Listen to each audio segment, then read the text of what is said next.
महाकुंभ मेला एक धार्मिक आयोजन या राजनीति का खेल? क्या महाकुंभ मेला अब विवादों का शिकार बन गया है? क्या महाकुंभ सिर्फ दिखावा है? भारत में महाकुंभ मेला एक ऐसा धार्मिक आयोजन है जो लाखों श्रद्धालुओं को अपनी ओर आकर्षित करता है। ये न सिर्फ धार्मिक आस्था का प्रतीक है बल्कि समाज में एकता और संस्कृति धरोहर का भी प्रतीक है। हालांकि हाल ही के दिनों में महाकुंभ मेला तेजी से राजनीति और विवादों के घेरे में आ गया है, खासकर जब कुछ नेता इस पर विवादास्पद बयान दे रहे हैं जिससे धार्मिक भावनाएं आहत हो रही हैं। इस वीडियो में हम उन राजनीतिक बयानों की चर्चा करेंगे और आपको दिखाएंगे कि इस पर विभिन्न राजनीतिक दलों की क्या प्रतिक्रिया आ रही है।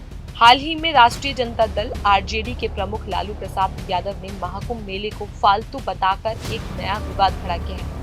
उनका ये बयान एक प्रकार से महाकुंभ के धार्मिक और सांस्कृतिक महत्व पर सवाल उठाने जैसा था। उन्होंने कहा कि ये मेला केवल एक दिखावा है जो समाज में असल मुद्दों से ध्यान भटकाता है। इस बयान ने धार्मिक समुदाय में आक्रोश पैदा किया और उनके बयान को राजनीतिक दृष्टिकोण से भी देखा गया। लालू यादव ने इस बयान के माध्यम से रेलवे मंत्रालय में अपने समय की लापरवाही की तरफ और इशारा किया, जहां हाल ही के दिनों में दिल्ली रेलवे स्टेशन पर एक दुखद भगदड़ हुई थी। उनका ये कहना था कि रेलवे मंत्री को इस मामले में जवाबदेह ठहराना चाहिए। इसके बाद जब उन्होंने महाकुंभ मेले को लेकर अपनी बात रखी तो ये स्पष्ट हो गया कि उनके लिए ये धार्मिक आयोजन केवल एक राजनीति से प्रेरित मुद्दा है। बहुत दुखद घटना घटी है। हम सब लोगों को श्रद्धांजलि अर्पित करते हैं। रेलवे का ये गलती है, रेलवे के मैनेजमेंट से लापरवाही की वजह से इतने लोगों की मौत हुई है। मुझे काफी अफसोस है। लेना ही चाहिए ना रेल मंत्री को। फालतू है, कुंभ। तो वहीं दूसरी ओर एक और नेता अफजल अंसारी ने भी महाकुंभ को लेकर विवादित बयान दिया है। उनका कहना था कि संगम तट पर स्नान करने से पाप धुल जाते हैं और स्वर्ग का मार्ग प्रशस्त होता है। अफजल ने तंज कसते हुए कहा, अगर यही हाल रहा तो स्वर्ग हाउसफुल हो जाएगा और नर्क में कोई नहीं बच पाएगा। इस बयान ने धार्मिक भावनाओं को आहत किया और कई हिंदू संगठनों ने कड़ी प्रतिक्रिया व्यक्त की। मान्यता है कि संगम तट पे नहा करके व्यक्ति पवित्र हो जाएगा, पाप धुल जाएगा। अगर पाप धुल जाएगा तो इसका मतलब आगे वैकुंठ में जाने का रास्ता खुल जाएगा। तो जो आलम दिखाई दे रहा है उससे तो लग रहा है कि नर्क में तो कोई बचे ही नहीं और उधर हाउसफुल हो जाएगा। अफजल अंसारी के बयान के बाद थाने में उनके खिलाफ एफआईआर दर्ज की गई। एक स्थानीय नागरिक देव प्रकाश सिंह ने इस बयान के खिलाफ रिपोर्ट दर्ज कराई है, जिसमें उन्होंने कहा कि ये बयान हिंदू धर्म की भावनाओं को आहत करने वाला था। उन्होंने इसके खिलाफ कार्रवाई की अपील की है।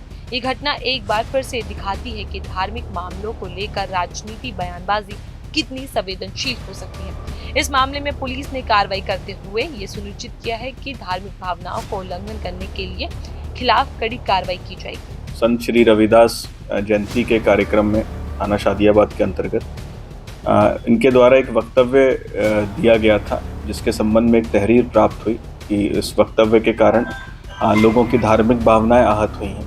महाकुंभ को लेकर ये वक्तव्य दिया गया था। इसके संबंध में उक्त तहरीर पर मुकदमा पंजीकृत किया गया है एवं अग्रिम विधिक कार्रवाई प्रचलित इसमें की गई। क्या धाराएं हैं? धाराएं इसमें धार्मिक भावनाएं भड़काने की धाराएं हैं। बीएनएस के अंतर्गत 299 और 353(2) के अंतर्गत ये मुकदमा किसके द्वारा मुकदमा पंजीकृत? ये मुकदमा देव प्रकाश सिंह जी के द्वारा पंजीकृत करवाया गया है, जो इसमें उनके द्वारा तहरीर दी गई। ये घटना केवल धार्मिक भावनाओं तक सीमित नहीं है बल्कि राजनीति में भी इनका महत्व है। विपक्ष के नेताओं का महाकुंभ पर इस तरह के विवादित बयान देने का मकसद राजनीति लाभ प्राप्त करना हो सकता है। लालू यादव और अफजल अंसारी के बयान इस बात की ओर इशारा करते हैं कि कैसे धार्मिक मुद्दों को राजनीति फायदे के लिए इस्तेमाल किया जाता है। कुछ राजनीतिक दल ऐसे बयान देकर ये संदेश देने की कोशिश कर रहे हैं कि वे हिंदू धर्म के खिलाफ या उनके लक्ष्य हिंदू मतों को नुकसान पहुंचाना है। वहीं दूसरी ओर बीजेपी और अन्य हिंदू संगठनों का कहना है कि इस बयान से धार्मिक सद्भावनाओं का खतरा हो सकता है और इन्हें उचित नहीं ठहराया जा सकता। महाकुंभ मेला हिंदू धर्म का एक अभिन्न हिस्सा है और लाखों लोगों की आस्था का प्रतीक है। हर साल लाखों श्रद्धालु इस पवित्र स्थान पर स्नान करने आते हैं और मान्यता है कि इससे उनके पाप धुल जाते हैं और मोक्ष की प्राप्ति होती है। हिंदू समुदाय इसे एक आध्यात्मिक अवसर के रूप में देखता है जो उनके धार्मिक कर्तव्यों को निभाने के एक महत्वपूर्ण हिस्सा है। ऐसे में जब कुछ नेता इस पर सवाल उठाते हैं तो हिंदू समाज में नाराजगी स्वाभाविक है।